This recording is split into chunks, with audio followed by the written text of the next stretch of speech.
Good evening and welcome to Scuba and the Rye. I don't have a rye guy. That's because this is a special bonus episode with that I have been working on ever since episode 15 was edited and recorded. What we have is some additional conversations that we were having with Professor Penumbra, and we were having such a good time. Unfortunately, couldn't have everything in the original cut of episode 15, so here it is.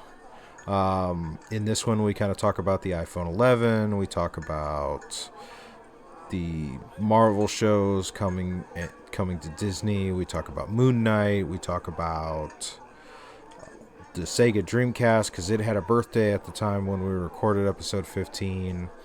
So hope you enjoy this and give us a like and please leave us a review.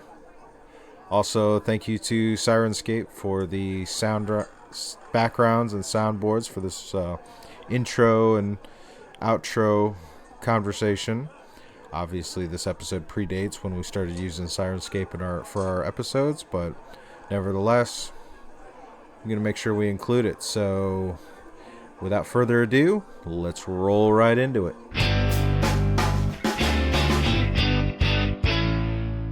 So what's our next topic? Our next thing. Moving on. Well, we're gonna go with we're gonna stick on the review train here. Let's talk game reviews. You said you just finished Shadow of the Tomb Raider. Yeah, right? Last time we do the last podcast, I said I was getting into the thick of things. So when I get into the thick of things, I want to see how it ends. So I kind of ramp up the playing and try to get through it and try to see how it ends. So I did finish up Shadows of the Tomb Raiders. And I can say, out of this new iteration of Tomb Raider, the Tomb Raider Rise of Tomb Raider Shadows, this one was my favorite of the three. And the reason is because at this point, she has come to full terms of being that Lara Croft Tomb Raider that you used to playing back in the day. But what they do is they take those elements of what made the original games great, but plug it in with an amazing story, amazing characters, and just more extra elements with some extra RPG elements. So instead of like the main storyline, you do have some side quests. Still, outside of just the general temples that you can investigate, there's extra other stuff to do. So there's a lot of world building in this compared to the first two in this new series. So yeah, because I think we've all played the first one Crystal Dynamics did, which was Tomb Raider: Survivor is Born. Yes. That one, you could tell you had a lot of back and forth collecting and upgrading and building up, and the story was really nice. You can tell with a lot of collecting stuff, yeah. And then in the second one, Rise of the Tomb Raider, where she's in Siberia, in the Himalayas. Somewhere up there. As you progress through, there are sections where it's like, oh, I can now do these side things. Yeah. And they introduce that element of, hey, this person needs help. How do I help them? Yeah. So they kind of, from what I've played of Shadow, because I've got to a certain point. I don't know if it's halfway or not. I'm not gonna try to use that as a gauge because that would be unfair to the game. But just getting up to that point, there was a lot more of these NPC style conversations. Yeah, they do a lot more world building, not to the extent of like a Grand Theft Auto or a Skyrim where it's deep, there's a lot to explore, but just enough to where there is enough world to explore, ways to build your character, ways to build your skill tree, but stick true to the core elements of what Tomb Raider makes. That is great. So it's more of so it doesn't feel like this is on rails platformer. No. This is a little more organic. Like you're interacting with a world. You're interacting with the world with the great elements of what made Tomb Raider games great: exploration, adventure, finding. That's what I love most about solving puzzles. So you get all that greatness with the addition of the world building, the RPG elements, and a great story. Like the story is what makes this game great. Okay. Because the first two games I enjoyed, I loved, but like for some reason, like when you get to the third one, there is a more careness to not just Lara Croft and then her partner, but also all the ancillary characters. that happen. So when certain things happen, it really does strike you. So I don't want to go jump back into that, I guess. yeah, I would recommend jumping back into it. Because so what would you give it on the Rise scale? The Rise scale. All right, the Rise scale, I would give it a 4.5 out of 5 because it is the best in the series of these three. I can't remember the past games because it's been a long time since I played. But based on this new iteration, it builds on the success and builds on what they laid, but it doesn't go crazy with it. It just does enough with what they had, and they improve it and then add a little bit more to make it the best game in the series. I think it's the best game in the series in this three. I look forward to playing it. I haven't played it yet. As I mentioned before we started, I've been a fan of Crystal Dynamics since the 90s with their Legacy of Kain games. So I already knew their reputation. I already knew what they could bring to the table. So when they did the anniversary trilogy, the Legends trilogy of Tomb Raider, those were the first three Tomb Raider games. Well, the first Tomb Raider games that I played, and I loved them. When they started this newest iteration with Tomb Raider and Rise, I ate those games up like candy because the Crystal Dynamics always brings their A game to every game that they put out. That was actually the Tomb Raider Survivor is Born was the first game I played on PlayStation. The first game I 100%ed. Oh yeah, and this game is just nail it. This game shows how in a world with a lot of multiplayer games, you can still have a great single player games. And I love being a completionist because it's so easy to be a completionist with that game because you want it. And I have a hard time completing games, so. That one kind of my problem is I either venture into side quests or venture into actually other games. So I'll be playing this game and I was like, oh, here's a new game, here's a new game, here's a new game. So, but yeah, since I beat Shadows Tomb Raiders, it means I need to slot in another game. So I slotted in Devil May Cry 5 on my Xbox. Such an amazing game. On top of the game I'm playing on Nintendo Switch, which is Octopath Traveler. And coming soon, Borderlands 3. One thing that I wanted to mention, because you brought up the Devil May Cry 5. Yeah. I loved this game because, as I mentioned earlier, I've played the others. Yes. I've even read the manga that they put out for Devil May Cry 3. I read both of the short novels that they put out. And, of course, Dreamwave did a 3-issue comic series. It was supposed to be 4, but the company went under. But it happens. The thing is, this game pulls elements from everywhere. Even the 12-episode animated series that they did, they pull elements from all over the place, and they put it all in there. They were like, we're going to make everything canon, except for DMC, the standalone game. But other than that, everything that had to do with this version of Dante, they were like, there's been questions about certain things being canon, like the 2 novels.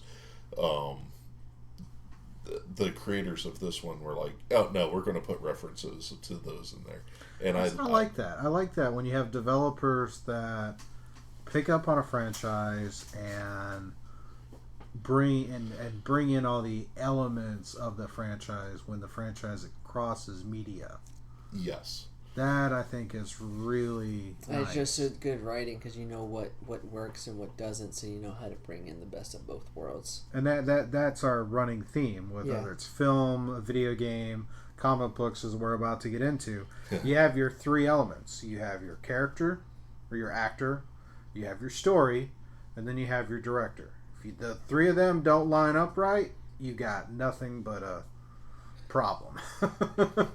You gotta when you get 2 that work and 1 that fails, it's passable. But when you get those 3 that just nail it, it's something you talk about forever. When you have all 3 other things on the same page, it just makes for a great experience. This is true. So basically, Capcom, thank you. Yeah, that's all I have to say about Devil May Cry 5. Now bring back Mega Man. Thank you. Where are you? Bring back Mega Man. I'll be Please happy. tell me where you are. Mega Man Legends 3. No. I want a new Mega Man.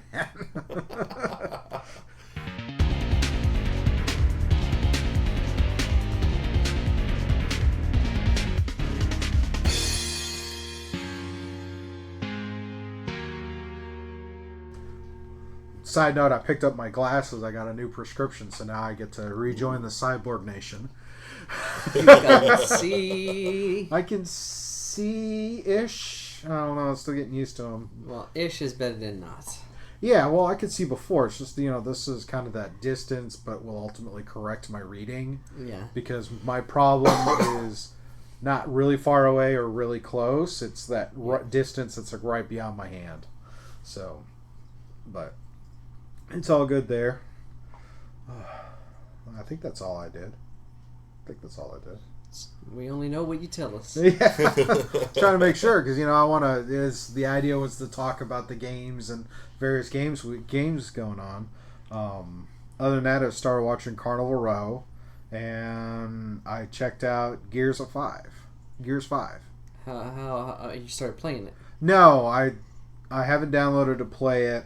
It just came out, but one of the YouTube channels I follow, Gamers Little Playground, they released their movie for it. Okay. And I've said this before, it's like Gamers Little Playground will actually use gameplay as well as the cutscenes so that you get a sense of the story. Obviously there's far more to it. Like when I watched God of War, the recent God of War, I understand, okay, that still took hours to watch. And you could tell as they went through that there are so many sidetracks. Yeah. Spider-Man is another one. Both of you have played through Spider-Man. Yes, I have. I have not, but we could talk the story because I've seen the story, and the story is really impressive. But even so, you can tell just in the way they designed the map and they designed the world. There's a lot you can do. There's a lot of things you can do, and being a completionist, and a lot of time you killing. Want to complete everything, and a lot of time killing in that. But yeah, that's what I like about them is they don't take away from the game because there are some people and they do. Hey, here's all the cutscenes for this game, and you're just like, what in the world are they doing? Because they literally just took the start and the end of the cutscene and stitched it all together. We have no context. It's like, this is what you do. This is how it ends. Yeah, I ran into that. I had played through. Like, we had discussed the Devil May Cry games earlier. I had actually played through the original 4. I didn't get that far in 3. Yeah. Dante's Awakening. So, but I did beat 1, 2, and 4. So I went through and I went onto YouTube and I was just like, you know what, I'm just going to watch all of them in the order and watch the cutscene movies that they did, and I'm like, if I hadn't played these games, there are things that I would have missed, and I'm just watching this going, okay, that's cool, it's good for a refresher, but I wouldn't recommend doing that for anyone who. The Gamers Little Playground I would definitely recommend checking out, especially when they do their saga stuff. Like they have a saga for Halo and they have a saga for Gears of War where it's every game in chronological order for the story. Okay. Like for the Halo one, you start with Fall of Reach. And then you kind of move through all the way through so you can see the story progress. Right. Get away from the graphics because obviously Halo Combat Evolved came out 10 years before and technology changes. Oh, yeah. Sounds like they need to go through and redo it with the anniversary edition. They did. They do have an anniversary edition. And every time they up, like when they for Xbox, when they flipped from the Xbox One to the Xbox One X and the 4K, they redid a lot of those really big franchises in the 4K, 60 frame per second. So it's really nice to watch. But they have a Gears saga as well, and I love the Gears story. I love that whole world. I would actually like to do a Gears loadout for Airsoft just because I think it's really fun. It probably would be an interesting experience. Oh yeah. Yeah. But I would be down for that. The story for 5 is really, really good. I really want to play the games. I just suck at first person shooters. I suck at third person shooters. Yeah. So but I do like the story. And I do like the characters. So I would definitely recommend you check that game out. Definitely. And since it's Xbox, it's on Game Pass. I might check it out. It's on Game Pass at launch. Oh yeah, I might check it out. Yeah, But so I'll get through the other games before I get to that game. Yeah, But- Derek and I are looking at doing Gears 4. He's held on to it, but he wanted to do it with another player. But yeah, I have Gears 4. yeah, no, we're trying to get through a lot of our shows before we sit down and start doing games again. Oh yeah. So, well, I mean, I have the Gears franchise. Okay. So, you guys want to roll on Xbox for Gears? Because I think you get up to like 4 players. You don't. Oh, we would have to do it split screen at his. Yeah. Yeah. That's what I'm getting. Okay. And the thing is, it's not even really split screen. Not with the way the Gears multiplayer works. The Gears co-op. I'll figure it out once we sit down to do it. Yeah. Worst case, I have 2 Xboxes here. All I'd have to do is put a third one on the network. We can do the 4 squad or 3 squad. Get a 4th. We'll have to discuss this We'll have to think about that. Yeah. Tomorrow, because we're getting together. That's right. Our Wednesday thing. We're gonna do Teen Titans. Yeah. That's right. All right. So sounds like we might end up doing Gears. I don't know. If Well, not this week. Not this week. I mean, like we can talk real about soon. the potentials. The All right. potential is there. Yeah. Yes. And since you got Xbox, if we do Gears 5, you could join in on the crew too. Oh yeah. Well, we need to get through 4 first. Yeah. All right. Sorry. So. Oh, you're fine. I do have 4. All right. We covered that. So we're gonna roll right into.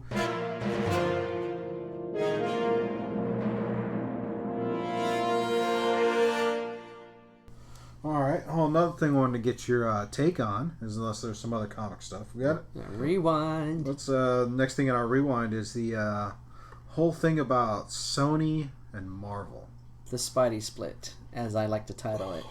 So we've moved a little bit further away from all the hoopla and, it's Sony's fault, it's Disney's fault, it's somebody's fault. Now we can lift the curtains up and actually look at it with more calmer eyes and see the real ramifications of what, why, and how. So, from a fan's perspective, how do you see? It's a giant headache. Yeah. I don't know too much of the details of what's going on between the two companies. Everything that I have actually took the time to stop and read points at Sony being the big problem, but other people have talked to me about articles that they've read about Marvel being at fault, and I'm just like, you know what, I don't care whose fault it is. Both of you need to sit down, act like adults, and work this out. So I can give some fresh details since it's been a few weeks out. So now that the dust has settled, you can actually look at the details. So basically, Marvel has been, when the deal was done way back in the day for when Civil War was done, it was pretty much Marvel wanted a character to use in the story, and then Sony will get all the profits from the standalone films. So they built the story, they worked behind the scenes, but Sony made the money on the standalone. So Homecoming and Far From Home. And Far From Home has probably been one of their most profitable. Yeah, most profitable Spider-Man in the series and one of their most profitable movies overall. So Marvel just revisiting the deal, so it was pretty much, hey, we would like a little bit more, a little bit more money of the pot, regardless of what the number was, 50-50, 25, nobody really knows the number, but they pretty much just said, can we get a little bit more? So Sony just quickly yanked the chain without even negotiating. Yeah. So that's from all the articles that reported, that's pretty much what happened. Yeah. So they just played the okie doke because they wanted to get Spider-Man back into the good graces of people, so that he made the $1 billion. So it's like, everybody loves Spider-Man again. Yank. They want to build their own universe over on the other side. So, which makes me angry because from what I understood was that Marvel's negotiations, they wanted to bring in some of those other movies like Venom and all like that, and Sony just pulled the plug on the whole darn thing, and it's like, no. Well, that Marvel's creative input on Spider-Man has pretty much been part of this. So I'm thinking, honestly, let's wait and see what the next Spider-Man film, next Tom Holland Spider-Man film is, and let's see if it can still stand without Marvel's creative input.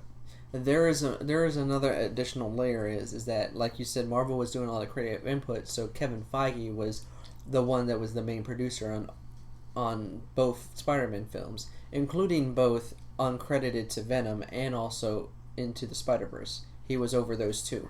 Not a lot of people know that, but that's the truth.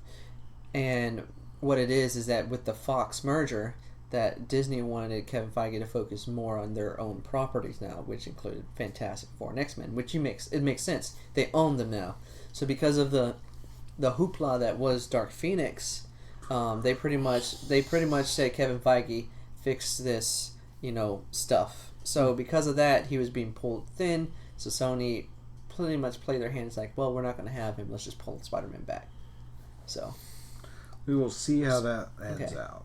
So story-wise, I think even though it is hurtful, the way Spider-Man ended, and also with the slate of films and stories happening in Phase 4, they pretty much don't have to mention Spider-Man for a very long time. Yeah. I was just really hoping for Venom and Carnage to be back in. Yeah, you never know, because who would have thunk that X-Men and Fantastic Four would head back home? Crazy prediction. 2022, Disney buys Sony.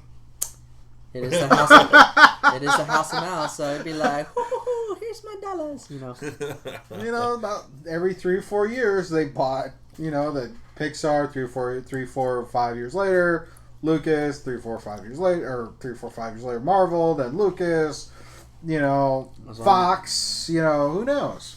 Maybe they'll buy Sony next. Yeah. The mouse is just biding his time cleaning his pimp cane from the last person he beat down with it. Yeah. Come on, family friendly. Mickey doesn't do a pimp cane. He does a magic wand. Yeah. Fantasia. Whoosh.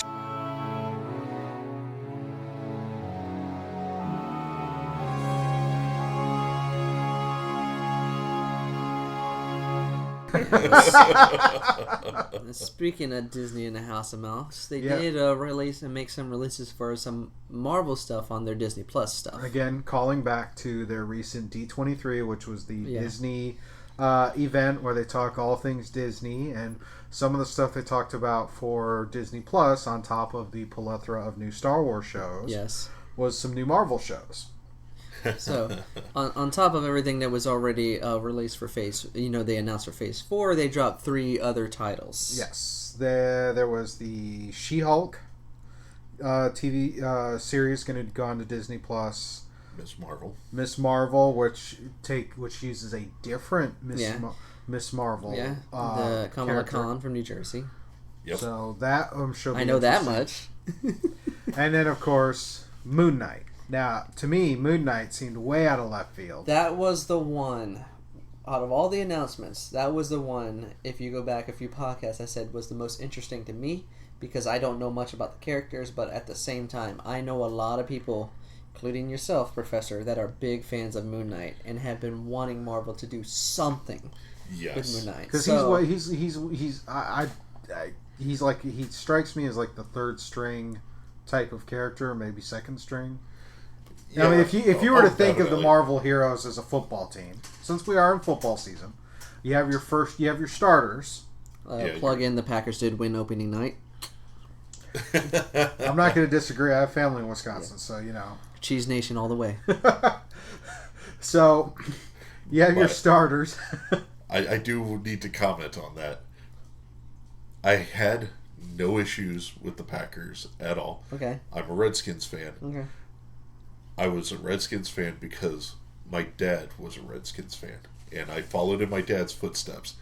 A few years ago, he jumped ship and became a Packers fan.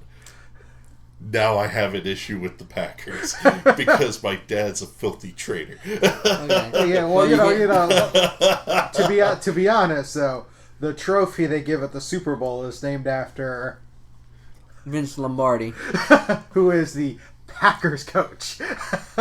Oh, I still wouldn't have had any issues with the Packers, except my dad had to do that, and it's like, why?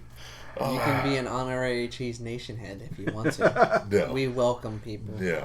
Well, let me ask you this: has he jumped ship to the point that he gets his letter with his tickets to the annual stockholders meeting for the backers? I know nothing about any of that. Well, you're talking about foreign stuff to me. Tell me about a comic book. Okay. Let's talk about this. Let's talk about the Moon Knight thing first. So you do the top tier. You were comparing to a football team. So the top tier heroes. Top tier heroes like your starters, and then then you have your Captain America. stuff like then you have your second string, which are like War Machine, stuff like that. And then Moon Knight strikes me as like kind of that third string, like Iron Fist, Luke Cage. It all depends on the era, because there have been times where Moon Knight bumped up to B level. Okay. And he tends to straddle that line between B and C, which is what has made him as popular as he is because he's not one who's there all the time in your face. Deadpool was one of those who he was just, C-list villain. He got bumped up to B-list hero. Now he's A level, and he's in your face all the time, and people are getting sick of him. Moon Knight is one of those who pops up, typically has a decent writing team. I would say this is starting from about the 90s. He tears it up, then he goes away for a time. And then a new team a new writing artist team will be like, you know what, let's tackle a Moon Knight story. And it's usually not gold, but interesting, Okay. So he, like I said, he kind of does this waving back and forth. He is my favorite character of all time. Comic book character. Yeah. My very first comic book was a Moon Knight issue. Moon Knight number 39. He was fighting Dr. Doom. Mark Spector Moon Knight number 39. I need to emphasize that. I've loved it ever since. I'm interested to know what they're going to... I really want to know what they're going to do with the show. Because the best Moon Knight stories are the ones that dip into the more supernatural elements of the character. He was this, ex-Marine, went to Africa to be, a mercenary, soldier of fortune type. Got in with the wrong crowd, ends up being shot and left for dead. The Egyptian moon god Khonshu brings him back and makes him his fist of vengeance. So Moon Knight has these supernatural elements, and when they tackle those, that's where the comic book really pops for me. He also has this issue about having multiple personalities. I think Marvel has kind of gone overboard with that in the last 10 to 15 years. When they started the 2006 series, and with Charlie Houston as the writer, there were amazing things that they did with it, but he emphasized that multiple personality thing, and every writer after him, it's like, let's see if we could take it one step further, and it's like, we're addressing mental health and mental illnesses and all like that, and it's like, no, not really. You're writing a comic book and you're doing weirder and weirder stuff, and I think they've kind of dipped away from what makes Moon Knight so unique, and I don't know, that the TV show could go either direction. They could deal with the supernatural elements, or they can just do more, hey, Mark's crazy, let's see what crazy ways he sees the world. So do you think it's going to be an amalgamation of both, like how FX tackled Legion? I would hope so.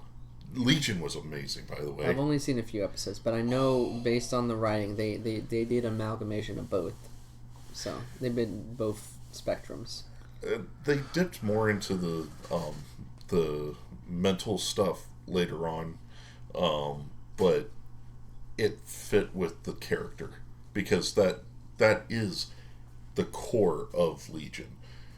Moon Knight, when he first showed up on the scene, it was in Werewolf by Night number 32, back in the 70s. He was an enemy. He was created specifically to be an enemy for the werewolf. And he, unlike Batman, who is like, he deals with all these different insane criminals, and he's supposed to be the world's greatest detective and all like that. People like to compare Batman and Moon Knight. Moon Knight has always dealt more with the supernatural, which is what separates him from Batman. He wears silver armor, carries silver weapons, so he can fight things like vampires and werewolves and all like that. He deals with various gods from different pantheons and stuff like that. That's what makes a good Moon Knight story to me. A little bit of the insanity, because that is a unique detail of the character, but I hate it when it becomes the central focus of the story. Like the last few issues of his last run, it was just psychedelic nonsense is what it was, and it made it difficult to read. It wasn't even good like Sandman by Neil Gaiman. Yeah. Sandman, he did amazing things with twisting your perceptions and all like that. I think Moon Knight in Neil Gaiman's hands would be an amazing book to read, but we'll probably won't get that. But yeah, so Moon Knight could go either direction. There's What kind of show would you like? What kind? It sounds to me like probably the best thing for this one would be some type of. Well, obviously, the most successful shows are procedurals. So maybe something in a procedural genre using Moon Knight, and then focus. And if you do the supernatural elements, like some of the stuff like what Agents of S.H.I.E.L.D. did when they brought in Ghost Rider. I would say probably go heavier on the occult stuff. Like Constantine? Yes, actually closer in line with Constantine would probably be a much more interesting show. Because otherwise, Moon Knight is just another Daredevil, in a way. Another Batman. You add in those supernatural elements, it's more of a, insane Batman fighting demons and werewolves and vampires. Actually, a friend of mine had a much better comparison. Moon Knight was better to compare with to Azrael from the Batman comics. You have a character who is steeped in supernatural, who is also borderline insane, Yeah. But they're both characters are functional, and that's what makes them so dangerous, is that they could work within their twisted minds and can actually get the job done. Okay. It'll be interesting to see how this goes as Disney, because Disney's very family friendly. Yeah. And they're not going to go too dark, but considering they've got WandaVision and Doctor Strange, and then bringing in Blade, so it seems like this might be positioned really well to tap on each of those elements to bring it all kind of together, because the multiverse of madness has got to be something that will jumpstart this. Yeah, it's got to be. That movie has to have some tie into the series, because all the TV series on Disney Plus are part to the MCU. So instead of the MCU strictly being films, it's a bigger world of stories. I think they're capitalizing on where they went wrong with Agents of S.H.I.E.L.D. Yeah. Well, I mean, that's what the Netflix shows were supposed to be. Were supposed to be the tie-ins to the movies. Netflix didn't really do a good job of tying them in. No, but that also had to do with who was heading the TV series. Had a clash with Kevin Feige. And then Feige got him bypassed. Yeah, he's like, let me go talk to Alan Horn. I'm not talking to you anymore. This is true. One other thing that I want to throw in, She-Hulk. Yes. Okay. I am actually interested in this. She's been around since 1980. Yeah. I believe is when her debut is. She's a lawyer, kind of like Daredevil, except most of her comics have actually been like law procedural type books. They could have gone that way with Daredevil. I want to see them do it with She-Hulk. Make it a law series, like Law and Order. My guess is that that's what they're going to do, because I hinted at that when we talked about it, where I thought they would go down a Law and Order style show with comic book twists, because she does a lot of defending for the comic book social circles. Yep. So. Yeah, the thing is, both her and Daredevil do pretty much the same thing. Yeah. It's just they focus more on it with her. Yeah. And Daredevil's more of a, oh yeah, here's a little bit of lawyer and a whole bunch of vigilante. Yeah. Her, it's like, here's a little bit of working with the Avengers or Fantastic Four and a lot of law. And I'm like, wasn't that basically all part of her whole origin is she had to get a blood transfusion from Bruce. Her cousin, yep. And that's how she ends up, but she's a lot stabler Hulk compared to Bruce's Hulk. Used to be. The comics, they went full Hulk with her recently. I don't know. I don't know too much about it. I haven't really followed the She-Hulk comics that much. I like the character.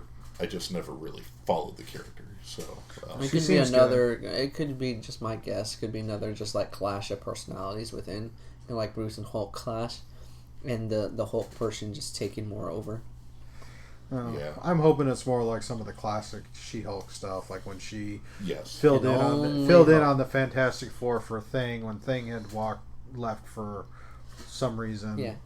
And just that she's big, she's green, but she's still she's and still the Jennifer. one thing we know that Kevin Feige is more prudent about is, can you tell a good story with this elements, and that's what makes a lot of the films in the MCU great, because they tell a great story with the comic book elements. Mm-hmm. So some of their most successful ones are ones that keep through to that. They don't, some of the ones that have the most enjoyment are the ones that do not come across as a comic book movie, but they come across as something else. Yeah, we can go down the rabbit hole with this. But another day. Another day, another dollar. We can add that to the docket next time.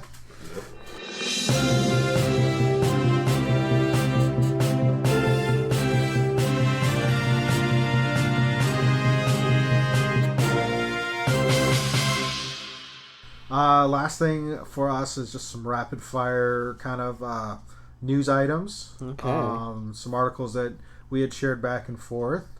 Let's see. Eeny, meeny, miny, mo. Netflix experimenting with weekly shows. Yeah, as reported on Screen Rant, Netflix is going to experiment with a few of their licensed and original content, where they're just going to have weekly releases of episodes.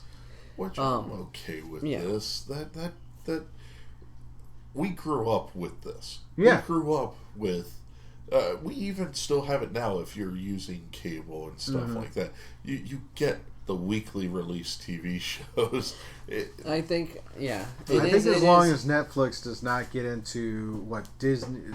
Because, like, Disney back in the day, when you watched the Disney Channel, you watched the show in its entirety. Oh, yeah. Right? Okay. Now, when you watch the Disney Channel, it's like any other network TV. I watch 5 minutes, I get a 2-minute commercial. Oh. As long as Netflix doesn't do that, I don't care. Yeah, the commercial-free aspect of That's Netflix. the greatest thing that Netflix introduced was, outside of binging, but people could binge back in the day. Well, if anything, if having weekly episodes kind of limits your binging. Yeah. See, that's the plus. You already pricking my brain, is that it keeps you away from binging everything, and it also it's leveling against Netflix is leveling against two things: the rise in competition and keeping subscribers glued, entertained for a longer period of time. Because if you're just going in and binge watching this show, what else are you going to do? It's no difference to when you get a brand new game, you play it in 3 days. What are you going to do? Well, it's the same thing like with some of the subscriptions. Like Yeah. I have access to the Rooster Teeth subscription, the DC subscription, the Hulu, all that. It's like Amazon Prime. Stuff like that. Aside from Amazon Prime, I pay annually regardless. The other ones, I turn it on for a month, watch my show, let it expire. Yeah. And the one thing is that Netflix has already been experimenting with this for a while, and they've been doing it with their Asian licensed content. So a lot of stuff from Korea and Japan, they have been simulcasting stuff. So now they're going to test it with some British shows, some anime. Supposedly they're going to test it with the next season of Seven Deadly Sins. So instead of having to wait, the reason they're That's all I'm waiting for that one. Yeah. I just want that. So the reason is that they're doing it that way. Another reason why they're doing it episode per weekly, that way they can release the content more upfront. Because when, say, like, example, Seven Deadly Sins Season 2, it took them a long time to release the actual Season 2 because they had they upload, all the content at once. Even though it was already showing simulcast every day. So now they can actually release it at the same time.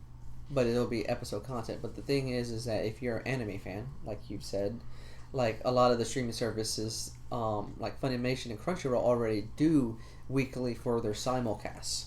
So it's no difference for a lot of people that already watch. Now, do they simulcast the English dub? They simulcast English subtitles. Okay. Some series are English dub, not every single one, but it just depends on the anime. I'd be impressed if, like, when we get, since we're talking about Seven Deadly Sins, we get into season 3.5 or 4 or whatever one we're on now. Because it'll be season 3. Season 3, okay. Well, yeah, season. Because there was season 1, and then there was like 2, but it was only a few episodes, and then the real 2. So it was like 1.5, 2.0. It was like season 1 filler season 2. Yeah. Typical anime trope. So. But yep. I would be impressed. It's okay. This airs in Japan on Monday. The following week, we get the English dub version. Yeah. So that's what they're playing on, and like you said, there's a lot of people that are familiar with weekly stuff because, like you said, Professor, we grew up with that through the ages of TV. We have to wait that Friday night to see the next episode of Fresh Prince, or just to use an example, or you watch classic Star Trek Next Generation, or you'd be like watching like the next episode of Law and Order. So it's no difference. Or even the old Doctor Who serials. Yeah. It was like he watched 30 minutes and then it was over, and you're like, I want to see what happens next. Yeah. And I gotta wait a week. Yeah. The one series that I really followed when I was a kid was the Saturday morning Sonic the Hedgehog series. Yes. That was the one that, like, all other cartoons I would just, I watch it if I saw it, Saturday morning Sonic was the one where it was like I had to wait for it each week. It can build Dragon Ball Z. I was older at that point, and it wasn't as much of a. I mean, I love Dragon Ball Z, but it wasn't. But that was another one. You see, you watched an episode, and it's like, I want to see what happens next. Yeah, and then a week later, yeah. So that's what this will also play into. Because a lot of series on Netflix, they always end that way, but you can watch the next show, which is not a bad thing, but it actually adds another flavor to the pot. Mm-hmm. That's what it does. Well, it also depends on, how old a series is and how many episodes. Like, if, say Netflix were to put up Dragon Ball Z, I would feel a lot better with them putting the full 390 episodes, because it's an older series for one, and two, it's 300 plus as long as episodes. They don't do what they did to Evangelion. I've heard so much horror stories from it. But the thing is, they're not doing the weekly thing based on old content. It's going to be stuff like like Crunchyroll and Funimation does the simulcast of whatever is the current.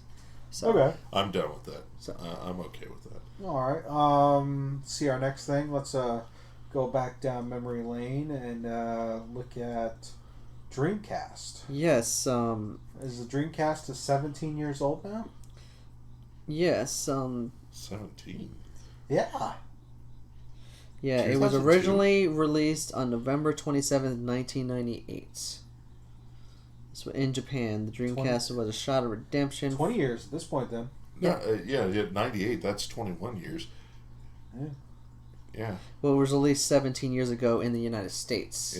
This was in Japan. It was November 27th in Japan.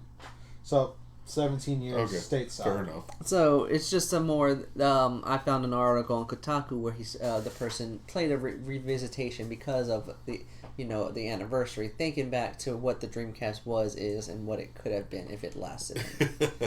To be honest, I never played it, but I had friends in the barracks when I was active duty that did have it. Oh yeah. And it was right before OG Xbox came out. Oh yeah. And then all of a sudden, that we know where that led. Yeah.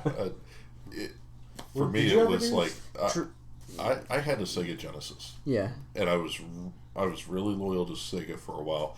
I did the Sega CD. I did the 32X. When the Saturn came out, I don't know. I wasn't into the 3D thing. It didn't really, spark me into. I was a Genesis boy. I was a Genesis. That's what I grew up on. Was Sega Genesis. My friend had the Super NES. I had the Genesis. That's how we played. My brother had the NES. So, yeah. But then when I jumped ship for the 3D, it was the PlayStation. Same. I never got Saturn. I got the PlayStation. Me and my brother both had our own PlayStations, and we had a huge collection of PlayStation games.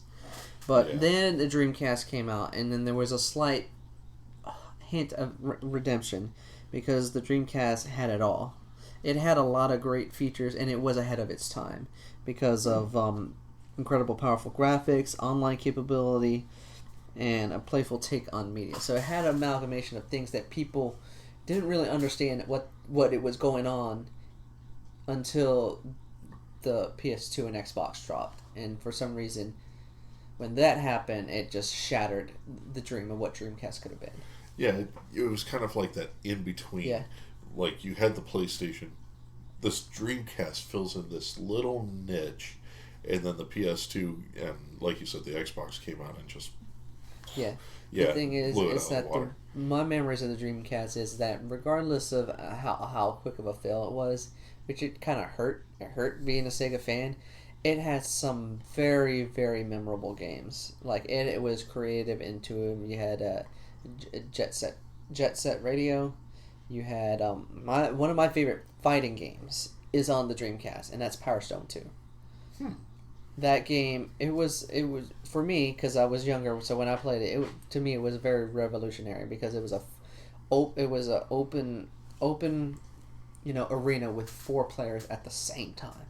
Whoa. Okay. Yeah. So you got. Well, that was one of the things. It was starting that trend to have multiple players because that was probably one of the downsides to the PlayStation 2 right off the bat. It was only 2-player, but the OG Xbox, the Dreamcast, even Nintendo's GameCube, which was also out about that time, and the Nintendo 64, you could have 4 simultaneous players. Yeah. In order to do that with PlayStation, you had to buy an accessory. Yeah, I had the accessory. Trust me. Yep. Because. But still, it was nice because before that, we're only talking most consoles had 2 controller ports. Yeah. That was it. That era where you had the 4 controller ports was revolutionary. It is because finally now you can have a party. Yeah. And like I mentioned, it introduced to online play, which was such a new innovation back then, and it introduced us to Phantasy Star Online. Maybe it's because I'm going to date myself, but do y'all remember when the modem was released for the Super Nintendo? I didn't. There was a modem for a Super Nintendo? Yes. That is interesting. Yes. I grew up with a Genesis, so I'm not very familiar with that. Here. Yeah. So it was kind of short-lived because we all know back in that time frame we all had that wonderful dial-up sound to get online. Yep. Well, there was a product for the Super Nintendo that you would plug in between the controller, the cartridge, and the console, and you would plug in the phone cord. And I remember hanging out with one of my neighbor friends, and we would stay up late at night playing Mortal Kombat 2 or Mortal Kombat 3 online. That is pretty awesome. But yeah, this was before that. But Nintendo had that first. Yeah. But that is memories. But yeah, Dreamcast bringing it online, and then OG Xbox being able to network consoles together. Yeah, like the fanfare for the PS2 and Xbox is what killed the Dreamcast, because so much of the video game base went there because of the market share as well as the volume of games for those PlayStation systems. Had the potential. Yeah. It had extra features that were never turned on.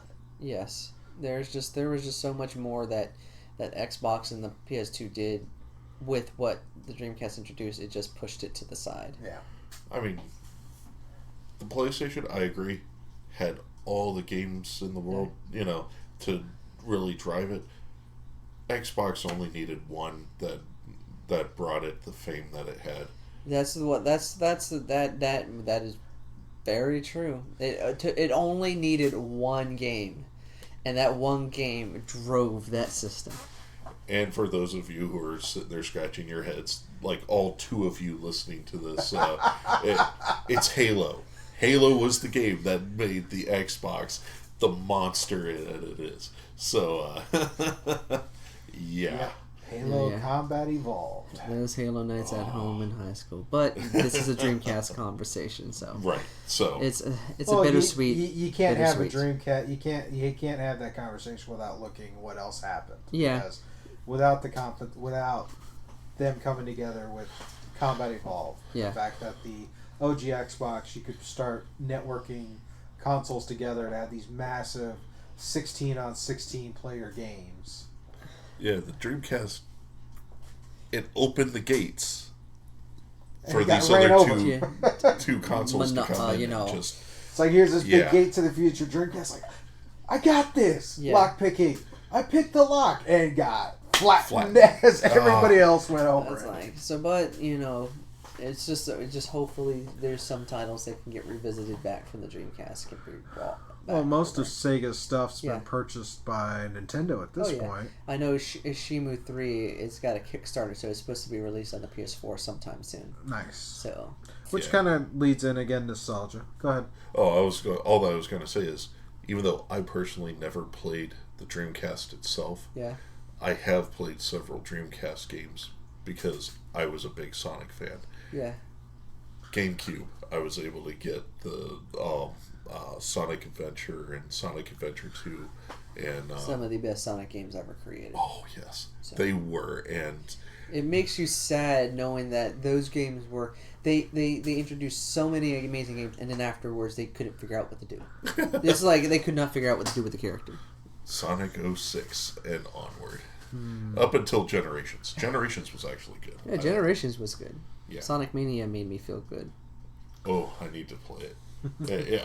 I got it for the free month because PlayStation does their free games each month for the PlayStation Plus. I picked it up. I haven't played it yet. So. Oh. But speaking of nostalgia games like your Sonic, Nintendo has released Super Nintendo games for the Switch as of the 5th. Oh yes. So now you can play Super Nintendo games on your Switch. So, with the Switch, they introduced about a year ago Nintendo Online, and when they introduced the Nintendo Online, which is a subscription based like Xbox Live and PS Plus, but what they introduced at launch was NES Online, which was an app where it held a collection of 32 Nintendo classic games, and they've introduced more along the way for that. And then rumor had it that they were going to do the same thing for Super NES version. Well, they went ahead and did that and released it last week. They dropped it for the Nintendo Online users, a Super NES version, which right now houses 20 classic Super NES games. So just run through them real quick.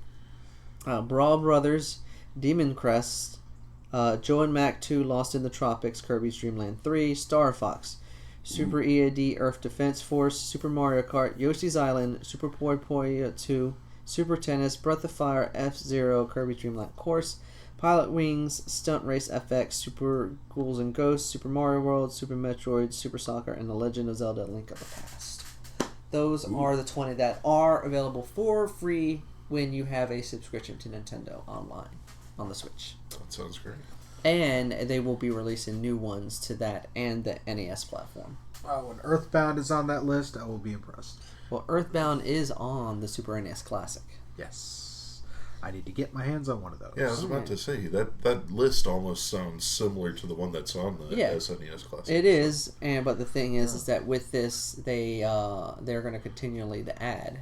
So that list can build up to 40, 50. And they also released a wireless Super NES controller that will sync with your Switch, so you can play with the old school Super NES controller. That's cool. Now we're just going to move on to the N64 titles. Who Who doesn't want to get into that GoldenEye again? I surprisingly missed that era. But wow. I'll bring my Super NES Classic over. You can play Earthbound. Yeah, I could use a time suck. I can tell you this, since it dropped on the 5th, all I've been playing is Super Mario World. Constantly. That's such a great game. Yes. It is such a great game. Oh, yeah. Alright, I guess the last thing on our list, and this is kind of just one of those often left field things you found on the interwebs. Yeah, I fall into rabbit holes of some really weird stuff, but at least this one was more family friendly. Okay, take it away then. Lead us. Tell me what's up. Is it what I'm thinking? Is it the movie news that I'm thinking? Yep. Okay. The remake. Skimming the interwebs, I found an interesting tidbit on Screen Rant. They by the writers of 22 Jump Street, they are going to do a reboot of John Woo's classic Face Off. Oh. That sounds god-awful on every level. See, until you told me it had the same guys who did 22 Jump Street. I don't know. So right here, Alright, go ahead. Okay. According to Deadline, the studio is rebooting Face Off with a new cast. Neil Mortis and David Permits will produce, with Oren Usis writing the script. Ussel previously co-wrote the scripts for 22 Jump Street, The Cloverfield Paradox, and the delayed Sonic the Hedgehog film. Adding more topic to the cake, I open my opinions to you boys. Oh my god, it just keeps getting worse. Well, I guess we'll see the Gears of War film before we see that. Oh, jeez. I mean, just 22 Jump Street and or 22 Jump Street. It was a sequel.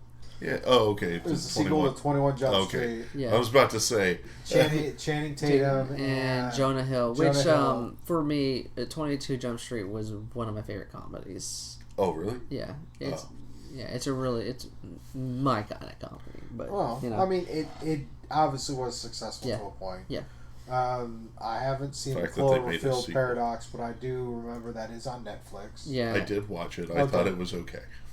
So maybe it's because writers, some genres they do good, some genres they don't. Yeah. I applaud that he wants to tackle yet another genre. Oh yeah. But the thing is that when you see he is tied to writing the delayed Sonic Hedgehog movie, Yeah. and based on that trailer that we saw, that looks like a piece of what. That was actually a legit trailer, not just some fan-made thing. No, that was a legit trailer for Sonic the Hedgehog. Oh, good God, no! That's why they delayed it. Because what happened is that when the fans saw that trailer, they went and uproar ape, what. And so because of the character design of Sonic. So horrid. Paramount was like, you know what, we're going to listen to y'all push it back and fix this. Yeah. And They never should have tried to go hyper-realism with that. That just does Should have not just work. went animated. yeah, or an entire CGI movie. Like, hire Pixar to do a Sonic the Hedgehog movie. Or DreamWorks. Or DreamWorks. DreamWorks is doing the Mario movie, if I believe. No. Animated. I think I'm about to have an aneurysm. I doubt it. I'm sorry, I doubt it'll Mario be the and live movie action don't go one. well together. But I don't know. If they're going animated, crossing figures that it'll be far better than that nightmare that happened back in '93. Yeah, I give it the benefit of the doubt because with animated, you can at least do a lot more creative detail and get away with it. Okay. But back on Face Off. Yeah, back on Face Off. Yeah, I think we've all seen the original Face Off. Yes. John Travolta, Nick Cage. A very prime classic action I film. thought that was a very nice twist on the hero-villain dynamic. Yeah. To be honest, because, I mean, you start the film thinking Nick Cage is the villain, and he ends up being the hero, it's such a good, I like that. There's some elements that were a little okay, but John Woo doesn't exactly do really bad films, especially when he goes to action films that make you think. Oh yeah, John Woo is he does pretty good within his element, except for when he did Mission Impossible 2, but that's okay. I didn't mind that one. Yeah. But, you know, then again, I happen to be kind of off the reservation on a few things compared to you. Yeah, but that's okay. Each to their own. Yep. Yeah. Each to their own. But I like the original Face Off. Granted, I have no real desire to watch it again. It's one of those, I watched it, I liked it, I'm good. Yeah. But to hear a remake of it, I'm not sure how you could really do that. Who would we cast for that? If we could be running the casting call, who would we get to fill those two roles? Well, I feel like Ryan Reynolds should be at least one of the Ryan Reynolds should be one, and I think you could honestly slot in Jason Statham as the other, because it gives you a catalyst of opposition. So. And it actually feels pretty similar to that whole that whole dynamic between John Travolta and Nicolas Cage. Yeah, you have Ryan Reynolds who could be very wiry and comical, and Jason Statham's just a straight-faced laced guy. Good compliment. And both of them can play the villain or the hero.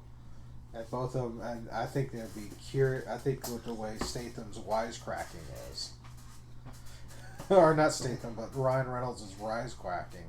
It'll work. And then seeing them switch, and trying to see Statham pull a Ryan Reynolds. Yeah. I think if they that might actually be worth it. Yeah. And with it being a reboot and with who they have working on it, if they actually just try to do something different without trying to do a straight up, shot by shot remake, it might be entertaining. Make it more of an action. As long as they keep the premise. Yeah, the premise of the switch there. You can add a little more dark comedy into it. Yeah, Reynolds is really good at that. He can do serious roles, but it's his one-liners. Yeah, that drive you nuts. I give it the benefit of the doubt because he did do the 22 Jump Street, which was a parody of the TV show, which made it good. It was a very satirical aspect of undercover. Yeah.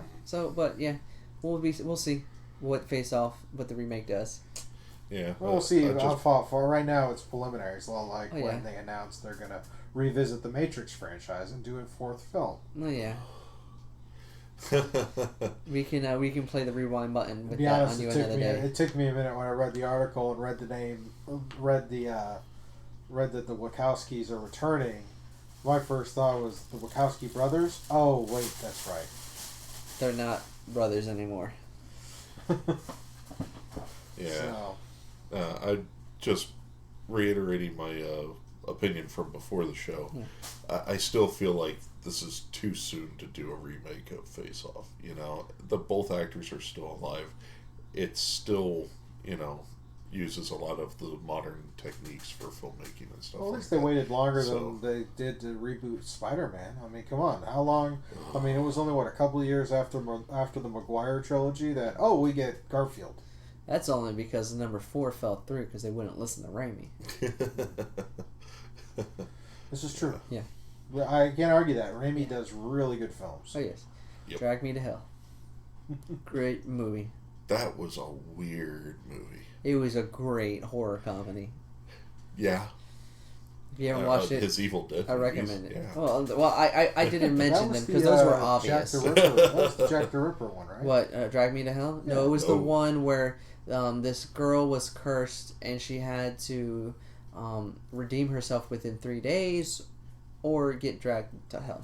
Oh, I don't know why I'm thinking that. I was thinking the Johnny Depp Jack the Ripper That's story. From hell. Oh, see? From Hell. Yeah. From Hell is based off of a comic book. Yeah, based on a comic book, Yeah. which reiterated Jack the Ripper. Oh, okay. But Drag Me to Hell is a whole different ballgame, but it's still great nonetheless. Oh, I like Sam Raimi stuff. Yeah. I just want to throw in one random thing about comic books real quick. Go for it. Because I feel like it kind of fits with the types of things we were just discussing. Yes. Upcoming. I'm going to pick it up, the first issue, just to see what it's like. J.J. Abrams and his son are working on a Spider-Man comic. Interesting. Yes. I would like to see that.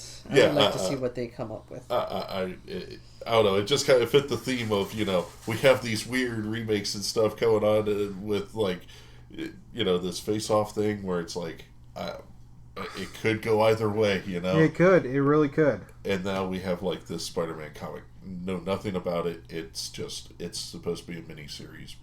Abrams and his son working together. His son's doing the bulk of the work, but he's helping him.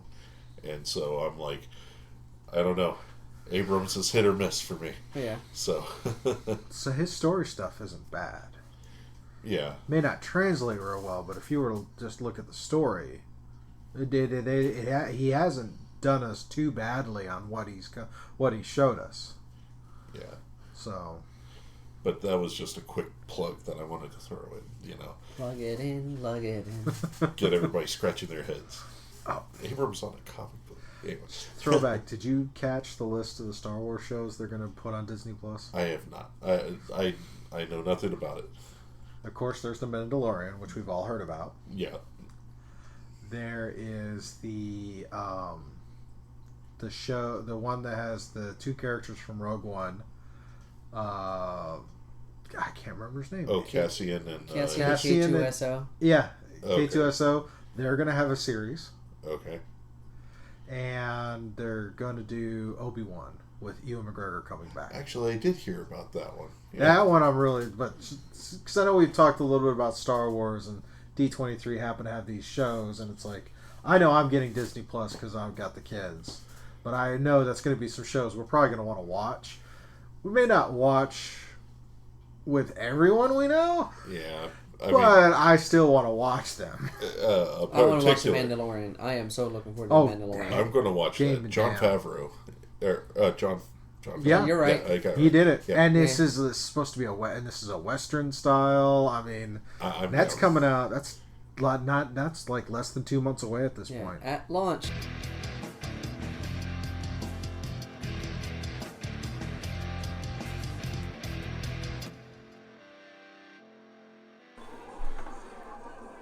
Welcome back. Thank you for checking out this special bonus episode of Scuba and the Rye with our additional conversations with Professor Penumbra. You can follow the show at facebook.com/Scuba Studio. It's where all the info about the Scuba and the Rye show and the other shows that we're working on is posted there. You can follow me on Twitter, or reach out to me on Twitter at ScubaCod. You can follow Rye Guy at IncubusTrav on Instagram. And if you like the show, want to support the show, you can do that via Patreon, patreon.com/Scuba Studio. And any feedback, suggestions, general reaching out, you can do that via email as well at scubasstudio@gmail.com. Thank you for listening, and y'all have a great weekend and a great evening.